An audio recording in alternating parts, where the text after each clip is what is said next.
Halo teman-teman, selamat datang di video bagian selanjutnya. Kali ini kita akan membahas tentang reconnaissance. Nah, bagaimana reconnaissance ini akan membantu kita dalam melakukan penetration testing? Jadi, kita sebelum itu harus tahu dulu, reconnaissance itu apa sih? Reconnaissance adalah cara untuk mengumpulkan informasi tentang target untuk memahami infrastruktur atau potensi kelemahan yang lain sebanyak-banyaknya. Tujuan dari reconnaissance ini sendiri adalah untuk mendapatkan sebanyak mungkin informasi tentang target sebelum kita melakukan penyerangan. Di video kali ini kita akan membahas tentang sub bagian reconnaissance yaitu OSINT. Jadi di sini kita akan menggunakan OSINT sebagai salah satu cara untuk melakukan reconnaissance. Nah, jadi OSINT sendiri itu apa sih? OSINT adalah Open Source Intelligence. Jadi di sini sebuah singkatan yang mana tekniknya sendiri adalah cara kita untuk mengumpulkan informasi tentang misalnya target di sumber yang terbuka atau open source. Jadi basically di sini kita menggunakan seluruh sumber yang gratis untuk mencari informasi yang ada di internet yang berkaitan dengan target kita. Nah, ini untuk pengertiannya sendiri ya. Jadi sama yang sebelumnya saya bilang, untuk menganalisa informasi yang sudah tersedia secara publik di berbagai sumber untuk mendapatkan informasi yang berguna. Nah, di sini konteks OSINT dalam penetration testing, jadi dipakai untuk mengidentifikasi informasi tentang target, jadi nantinya akan membantu di proses selanjutnya dalam tahap pengujian. Nah, OSINT ini merupakan pengumpulan informasi yang menggunakan sumber data terbuka, seperti internet, media sosial, database publik, dan dokumen yang mungkin bisa diakses secara umum. Jadi informasi yang biasanya kita lihat di internet, itu sebenarnya bisa digunakan sebagai media untuk melakukan OSINT. Nah, di sini contoh-contohnya adalah misalkan sosial media kayak LinkedIn, Facebook, Twitter, Instagram. Jadi semua yang ada di sana itu biasanya bisa memberikan informasi tentang apapun yang kita butuhkan ya. Jadi secara spesifik kita membutuhkan informasi tentang misalnya seseorang. Maka misalnya ketika kita mengunjungi sosial media mereka, kita akan mendapatkan informasi detail tentang orang tersebut. Seperti itu. Selanjutnya seperti informasi yang dipublikasikan di situs web perusahaan tersebut. Contohnya kayak laporan tahunan, siaran pers, blog, dan halaman di dalam website tersebut. Biasanya misalkan kayak About Us. Di sana biasanya ada informasi-informasi yang berkaitan dengan perusahaan tersebut. Misalnya kayak nama direkturnya, jabatannya, terus siapa-siapa saja orang di baliknya. Informasi-informasi seperti itu akan berguna ketika kita misalkan lagi nyari target untuk melakukan login, tapi kita nggak tahu username-nya. Kita bisa tuh pakai nama-nama mereka yang mungkin berpotensi sebagai user aktif yang ada di website target. Misalnya seperti itu. Terus kita juga bisa menggunakan mesin pencari seperti Google untuk menemukan dokumen file, informasi yang lain yang sekiranya terekspos di internet. Nah, kalau teman-teman perhatikan di sini saya sudah memiliki dua buah tag ya, black box dan gray box. Nah, untuk OSINT sendiri di sini akan sangat berguna di metode black box. Kenapa? Karena ketika kita menggunakan metode black box, kita kan tidak memiliki informasi apapun ya terkait target. Jadi dengan melakukan OSINT ini, harapannya kita mungkin bisa menemukan potensial informasi yang akan berguna untuk kita mencoba login, misalnya mengumpulkan username atau mungkin bahkan password seperti itu. Dan di sini ada juga yang bagian greybox ya. Kalau greybox kan kita dikasih user terkecil dan kita apakah bisa mungkin nanti melakukan eskalasi ke user yang lebih tinggi. Nah, siapa tahu dengan melakukan OSINT ini kita bisa mendapatkan informasi tentang user yang levelnya lebih tinggi seperti itu. Oke, teman-teman, kali ini di video ini kita akan melakukan praktik ya. Jadi di sini saya sudah menyiapkan sebuah script yang bisa kalian pakai secara gratis. Tinggal kunjungi saja di GitHub saya. Nanti di kolom komentar akan saya kasih ya. Semoga saya nggak lupa. Nanti di situ silahkan kalian clone menggunakan Git. Dan kita akan masuk ke direktori yang namanya Reconnaissance Open Source Intelligence. Seperti ini. Nah, nanti kalian untuk menjalankannya gampang, tinggal sudo docker compose up build. Nah, nanti aplikasi akan menjalankan penginstalan secara otomatis. Kalau sudah selesai, bisa kalian delete dengan cara sudo docker compose down main v, seperti itu. Nanti filenya cuma ada 4 ya di sini, file aplikasi yang vulnerable. Dan saya harap kalian jangan buka aplikasinya, karena ya kita nggak perlu buka, cukup untuk jalankan aja. Jadi, silahkan dijalankan menggunakan docker compose. Oke teman-teman, silakan akses URL yang ada di deskripsi. Nah, di sana nanti akan ada URL yang diarahkan ke GitHub saya. Jadi di sini adalah repository yang akan kita gunakan selama kita belajar pentest aplikasi web. Nah, untuk praktik yang pertama ini, silahkan kalian akses ke directory yang ini ya. Tapi sebelum itu kita clone dulu. Caranya klik bagian kode hijau ini, di copy, lalu kita buka terminal kita. Nah, di sini saya menggunakan Linux yang ada di virtual mesin saya ya. Kalian silahkan akses, tapi sebelum itu perhatikan dulu IP address-nya berapa. Karena nanti IP address-nya itu akan kita gunakan untuk akses di browser kita. Oke, kita clone dulu. Caranya adalah git clone spasi paste yang tadi ya, di enter. Nah, harusnya nggak makan waktu lama karena size-nya nggak terlalu besar. Ya, sudah selesai. Silahkan masuk ke direktori yang barusan kita clone. Belajar aplikasi web. Ya, seperti ini. Saya bersihkan biar gampang dilihat. Saya lihat isinya masih sama ya, seperti yang tadi. Nih, yang ini ya. Oke, kita akan gunakan yang ini ya. Yang pertama, CD00 seperti ini, enter. Oke, mungkin ini harus saya clear dulu biar gampang dilihat. Saya kecilin. Nah, kalau saya lihat isinya lagi, di sini akan ada beberapa file. Untuk cara menjalankannya ada di sini ya, how to run. Tinggal dilihat aja isinya begini. Nah, di sini yang pertama, sudo docker compose down. Ini ketika kalian sudah pernah menjalankan Docker ini, jadi ini adalah perintah untuk melakukan stop dan remove container.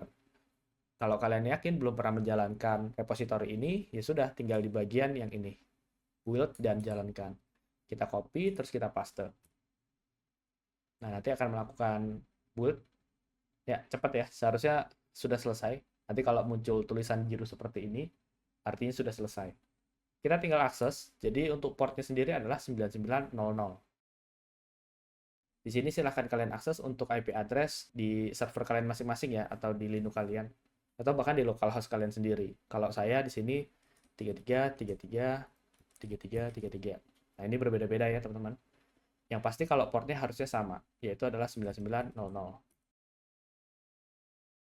Oke, tampilannya akan seperti ini. Jadi, salah satu studi kasusnya adalah kita didapatkan sebuah aplikasi di mana metode yang kita gunakan adalah black box.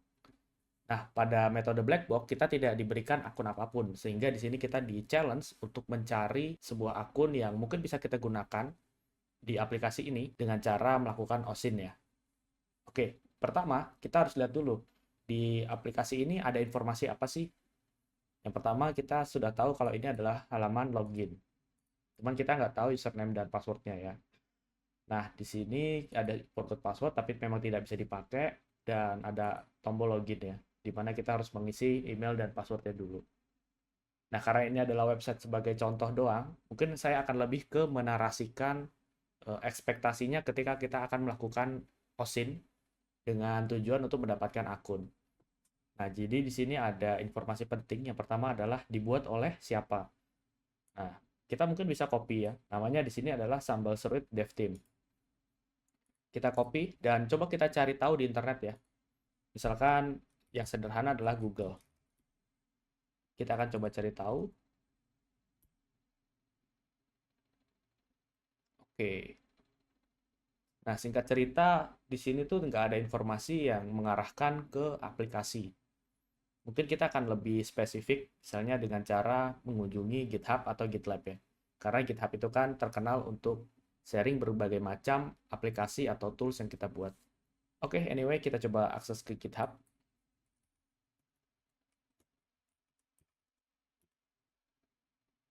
Oke.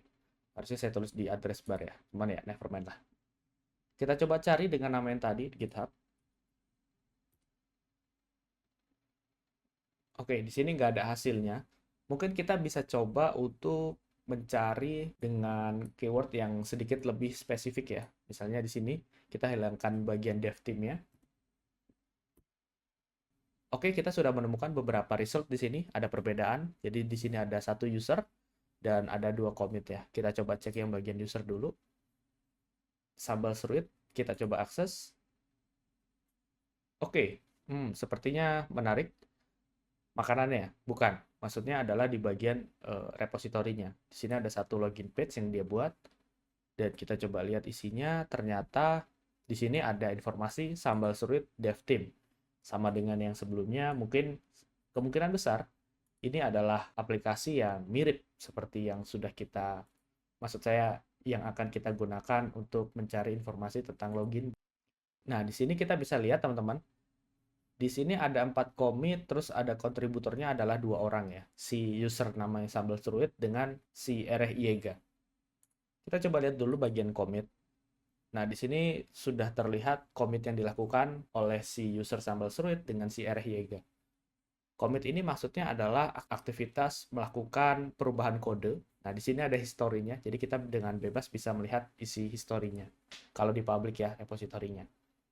Kita lihat ada create login mungkin. Nah, kalau warnanya hijau seperti ini artinya dia menambahkan. Kita coba lihat di sini. Oke. Nah, mungkin singkat cerita di sini tidak ada yang bisa kita temukan. Kita bisa eskalasi ke pencarian selanjutnya. Misalnya di sini adalah nama usernya.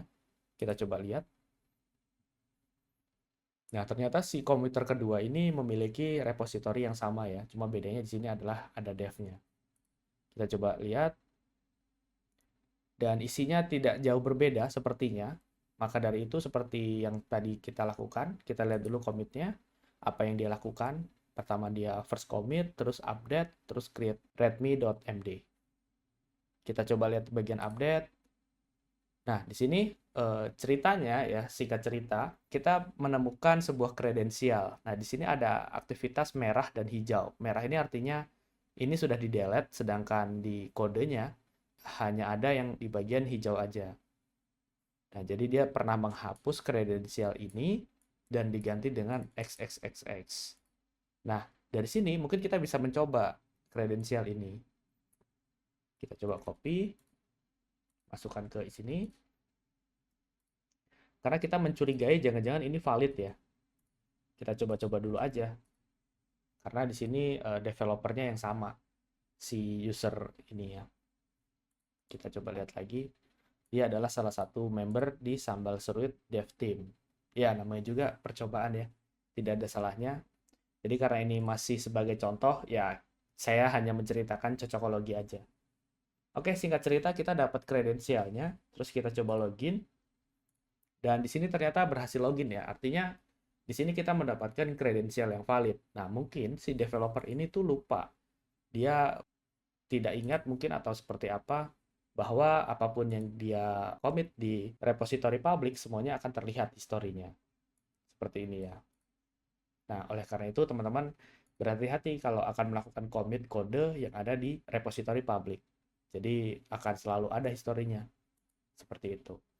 Nah, ini karena tampilan sederhana hanya untuk contoh, jadi saya hanya akan menceritakan bagaimana kita bisa mendapatkan kredensial hasil dari mencari menggunakan teknik OSINT ya, yang ada di bagian reconnaissance. Seperti itu. Oke, teman-teman, mungkin itu aja video kali ini. Jadi di sini kita belajar tentang bagaimana cara mencari informasi yang mungkin bisa kita dapatkan di internet melalui teknik namanya OSINT. Dan dalam kasus ini kita mencari kredensial username dan password. Sebenarnya ceritanya cocokologi, tapi ya at least kita tahulah bagaimana cara menggunakan OSINT untuk kebutuhan penetration testing.